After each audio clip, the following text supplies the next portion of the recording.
In yesterday's video, I shared with you the 2012 Caprice PPV that I picked up at the last surplus auction here in Delaware. One thing I neglected in that video was to show some of the buttons and switches and functionality of the items that are inside the car. So let's do that now.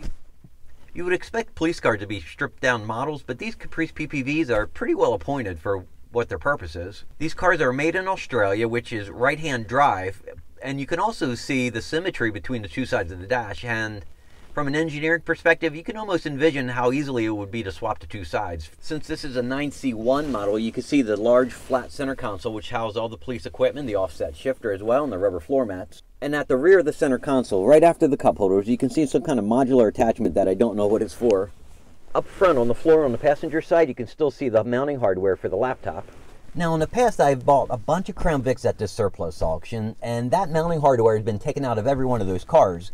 And when they do that, they end up breaking the bolt and leaving a floppy seat, and I end up having to drill out the rest of the bolt and putting in new hardware. So I'm glad to see it's still left in this car and I don't have to deal with broken bolts. In the glove box of this car, I have the range AFM deactivator, and I have the title that I received from the state that shows Department of Homeland Security on here. I'm waiting for the DMV to open and I can go ahead and get that retitled into my name. The paperwork from the auction lot. Registrations showing Homeland Security as well. The owner's manual, which is nice to have. The window sticker from when it was sold new, showing $32,611, $866 worth of options. Airbag notice.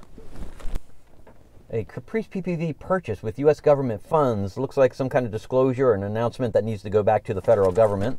Oh, what to do in the event of an accident. It looks like you sketch out the scene here for prosperity. Accident facts, weather conditions, injured persons, damaged property.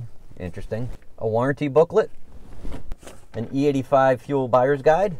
Something that I have no idea what it is. And thank you to you guys for all the information that you guys shared on the tuning forks.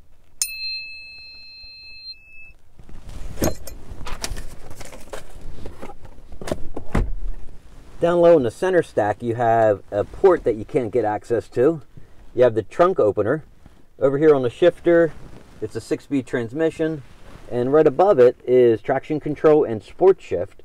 Sport shift doesn't do a whole lot with light throttle, around town driving, but once you jump on the gas, it really does hold the gears. And over here we have a button that's an upfitted item. I think it's called Safe Start. You're supposed to be able to take the key out of the ignition while holding this button, leave the engine running, you can get out of the car and lock the car and go get your donuts. With the engine running, we can get the lights on, and you can see that it's a dual zone climate control. Recirculator, fan, position of air vents, AC obviously, and rear defroster. You have a CD player, which I don't have any CDs, so I don't know if it works. It doesn't work. There's your volume control. However, volume does not work. You can see it right up here.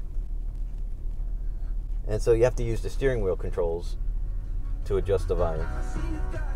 It's a touch screen, so you can change your different radio stations. Bluetooth does not work. It's disconnected. Auxiliary does not work. It's disconnected. Multimedia, disconnected. Radio, yes. AM, FM, obviously, with your presets. Here's your configuration button. You can use the up and down arrows, or you can simply touch the screen to choose the option that you're looking for. The functionality is pretty quick, and the response rate is pretty quick as well. You have outside temperature. Start adjusting the climate control. You'll see your SZ for single zone, DZ for dual zone. There, your fan speed for the right side. Position as to where the air is coming in and out at. All right, over here on the driver's side, one of the most obvious things that just jumps right out to you is the rear view mirror. It's right in your face. That mirror is almost just too close for comfort. You can see on the far right hand corner you have a compass, and then you have the passenger airbag light that just stares at you constantly, always making you look over and see it. Over on the door you have your mirror controls, you have your lock and unlock button, you have your lockout for the rear windows, and then you have your power window controls. What's interesting about these controls is that there's no detent, meaning that most cars you push it a little and the window goes down just a little, and then you push a little further and it's an auto down feature. This, you don't know if it's going to go down just a little, it's going to go down all the way. You have no way to know for sure. To the left of the steering wheel is your headlight controls. Auto obviously uses the sensor to turn the headlights on and off. You have running lights, headlight, and all the way to the left turns off the daytime running lights. You know, one thing I still struggle with, and I feel like a goof sometimes, is that when the doors are locked on the car and you go to pull on the handle, on most cars, the doors automatically unlock, but not on this car. Now the doors are unlocked, you lock it up right there, and you tug on the door handle, nothing happens, and you feel like an idiot sometimes trying to get out of the car quickly. On the left stalk, you have your turn signals, obviously, and cruise control. On the right stalk, you have your intermittent wipers, your washer feature, and if you push down, there's a mist feature. On the dash, you have your temp gauge, fuel gauge, speedometer, and tachometer. In the middle is an info screen that is operated using the controls on the left side of the steering wheel. This is your source button that allows you to scroll through the different options, so you can change the language. You got your tire pressure, obviously, the amount of oil life that's remaining. Now, this is a feature that's on the 2012 and up Caprices. 2011 does not have the meters. You have some customizable options as well, such as the security settings, the lighting you can turn on and off, and the language, trip computer, and so forth. And then you have odometer, tripometer, the range remaining in the fuel tank, and if you're in 4-cylinder or 8-cylinder mode, and the amount of gas you're using, average speed, average fuel, and back to your speedometer. Above the digital speedometer is the radio setting, and below that is the transmission selector. To the right of the steering wheel is your button for your Bluetooth calling, which has been deactivated, and your stereo volume switch. One of the features I like about the car is when you turn off the key, the radio continues to stay on. In fact, you can turn it off, you could turn it back on again. It doesn't turn off entirely until you open the driver's door. And in the trunk, I've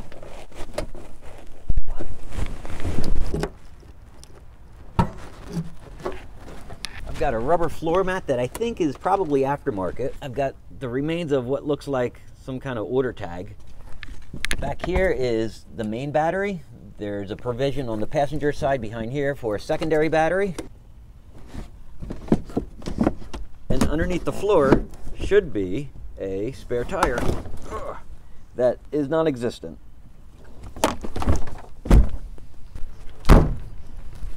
Remember, you have to slam it. So I hope you enjoyed the tour of the Caprice, man. I appreciate you sticking around, and I will see you tomorrow.